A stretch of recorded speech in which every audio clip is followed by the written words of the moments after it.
Welcome to Sleepless Readings. Tonight we'll be reading a tale called PSA to People with Old Mattresses. Sleeping in my bed always used to make me itchy. It was an annoyingly predictable cycle. I would fall asleep with an odd tickling sensation on my skin, one that would vanish when I rubbed at the spot. And when I woke up, my arms and legs would be crazy itchy, almost burning. I once sat in the bathroom for almost 30 minutes, looking over my skin with a hand mirror, my butt slowly going numb, obsessively examining every spot. But there was nothing I could pinpoint. My dad scoffed at my problem. He was frustratingly skeptical of just about everything, and every time I complained to him, he would shrug it off and suggest another fruitless solution I had already tried. Truth be told, I think he just hated hearing anything bad about the house. It had been in his family for generations, and he was always reluctant to change anything about it. I sometimes wondered if my bed had been in the family for generations too. It creaked if you so much as looked at it, and it had all sorts of lumpy spots. And it smelled permanently musty, no matter how much air freshener I hosed it down with, or how many times I washed the sheets. It rubbed off onto my skin, oozed into my pores. My friends always joked that I smelled like their grandparents' houses. At first I thought it might just be something weird with my skin, but then one time my cousins came to visit. One got my bed and I was banished to the couch. At first I was upset, but that visit was the first time I could remember that my skin didn't itch when I woke up. The morning that my cousins were leaving, I approached the one that had slept in my bed. "Hey, did you sleep alright in my room?" "Yeah," she said. "I slept fine." "And no weird reactions?" She cocked her head. "Now that I think about it, I always woke up really itchy." "Oh?" "Yeah." She brushed a hand over her bare arm. "It felt like something was tickling me just as I was falling asleep. Once I turned on the lights and checked the bed, but I didn't see anything. Well, probably nothing." "Probably?" Yeah, I mean, I might have..." She trailed off, then shook her head. No, nothing." So it was the bed. It was the damned bed. I begged my dad to replace it, but he always refused. "Why replace a perfectly good bed?" he'd ask me. So I slathered my skin in anti-itch cream, tried not to scratch myself raw, and got on with my life. One day, though, I had had enough. When my parents weren't home, I attempted to break the bed.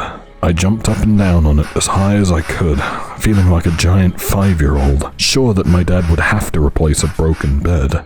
But as I stopped and rested for a moment, a sharp pain shot into my foot, like a needle jamming into my leg. I cried out and fell onto the bed, clutching my foot. The spot was bleeding lightly.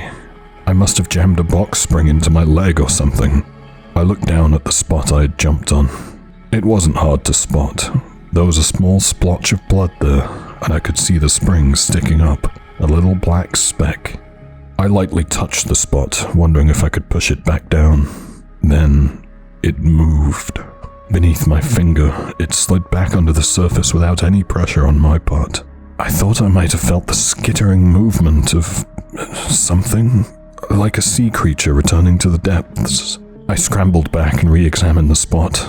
Nothing. Just my blood now. I swallowed hard and tried to rationalize. The spring must have just sprung back into shape, right? Yeah, that sounded realistic. My foot had already stopped bleeding. I decided I was done with this endeavor and left the room, unable to stop my skin from crawling. That night the tingling was worse than before. I tossed and turned, certain I had angered the spirit of this accursed bed, and then the pain began. This was nothing like before. It was like pins were stabbing me all over my body. I flung my blanket aside and leapt up, fleeing down the stairs and waking my parents. And when my dad flipped on the lights, demanding to know what was happening, I saw it. My skin was covered in strange black smears and painful bumps. I tried to talk, but all I could do was cry. My skin burned so bad. Even my father couldn't think of a good way to explain this. I ended up in the shower for ages, trying to cool my angry skin with icy water. The one good thing to come out of this incident was that I was finally getting a new mattress. My parents took me to buy one the very next morning. I was elated. It was dead simple. My dad picked one out, we strapped it to the roof of the car, and drove home. I helped haul it up to my room, squeezing it through the narrow door. I glared down the horrible old mattress that had tormented me for so long, and scratched idly at the bumps still on my skin. "All right," my dad said, clapping his hands together. "Let's get moving." We heaved the mattress out of the bed frame and it hit the ground upside down with a thump. I could see that the bottom had a sheet of gauze covering it. The staples holding it in place rusted almost to nothingness. To this day, I have no idea what possessed me to do this. Maybe, looking down at the bed, seemingly defeated, I wanted to see what had allowed it to torment me for so long. Maybe it was a childish instinct to harm it in some way. But I reached down and tugged at the gauze. It came away easily, and at first I didn't quite understand what my eyes were seeing. The inside was coated in a fuzzy black and white substance. Mold, I thought. Of course it was mold. But then the mass moved, and I realized in horror what it actually was. Spiders. Hundreds and hundreds of huge pitch-black spiders and their fuzzy white egg sacs. They began to swarm out of the old mattress like flies deserting a rotting corpse. I screamed and leapt onto the side table, but it was no use. They crawled onto my bare legs, biting and biting, and I desperately tried to shake them off. My dad tried to stomp on them, but there were just too many. They coated the floor almost as thick as carpet. Finally, he sprang across the room and hefted me over his shoulder. He stampeded down the stairs, ran out the back, and leapt into the pool, mercifully ending their attack. As we surfaced, I could see them floating on the surface of the water, either curled up and twitching in their death spasms, or skittering away on the surface to elsewhere. We called an exterminator, insisting they had to come that day. The whole house was fumigated while we stayed in a hotel, and I tried not to twitch in my bed, desperately trying to reassure myself I was just imagining tiny legs tickling my skin. Before the exterminators left for good, I asked if they had ever seen anything like this before. "Once," one said, scratching at his salt and pepper stubble. "Not as bad as this, but I've seen it." "Really?" "Yeah. Another old box spring," he chuckled. "Makes you wonder what's really under people's beds." Makes you wonder, indeed.